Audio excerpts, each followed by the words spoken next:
Chapter 12. Consistency. Nothing is so bad as consistency.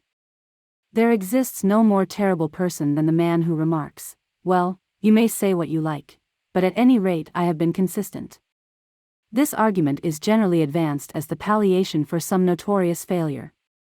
And this is natural. For the man who is consistent must be out of touch with reality.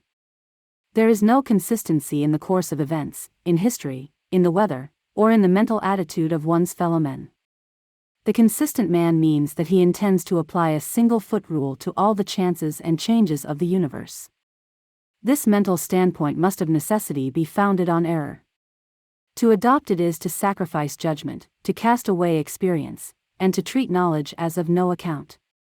The man who prides himself on his consistency means that facts are nothing compared to his superior sense of intellectual virtue. But to attack consistency is quite a different thing from elevating inconsistency to the rank of an ideal. The man who was proud of being inconsistent, not from necessity but from choice, would be as much of a fool as his opposite. Life, in a word, can never be lived by a theory. The politicians are the most prominent victims of the doctrine of consistency. They practice an art which, above all others, depends for success on opportunism, on dealing adequately with the chances and changes of circumstances and personalities. And yet the politician more than anyone else has to consider how far he dare do the right thing today in view of what he said yesterday. The policy of a great nation is often diverted into wrong channels by the memories of old speeches, and statesmen fear men who mole in Hansard. Again, I do not recommend inconsistency as a good thing in itself. If a politician believes in some great general economic policy such as free trade or protection, he will only be justified in changing his mind under the irresistible pressure of a change of circumstance. He will be slow, and rightly, to change his standpoint until the evidence carries absolute conviction. In business, consistency of mental attitude is a terrible vice, for a simple and obvious reason. By an inevitable process like the swaying of the solstice, the business world alternates between periods of boom and periods of depression.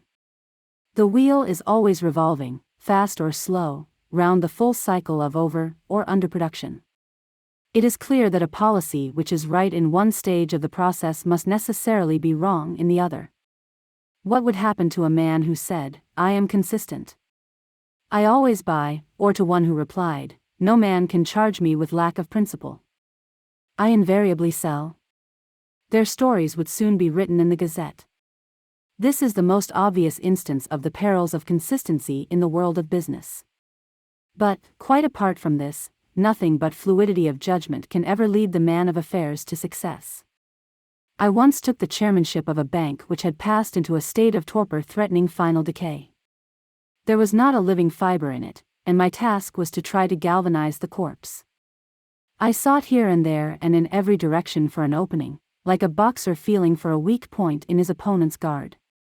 My fellow directors, who had served on the board for many years, were shrewd businessmen, but if the bank had not lost the capacity for either accepting or creating new situations, it would not have been in a state of decay.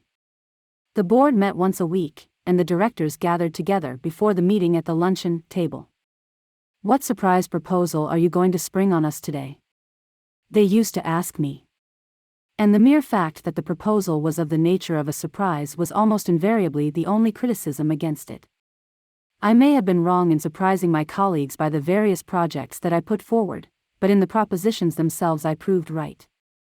The criticism was really based on the doctrine of consistency fatal to all business enterprise. Suppose an amalgamation was contemplated one day, I would be a buyer of another bank, and if by next week this plan had fallen through, I would be strongly in favor of selling to a bigger bank.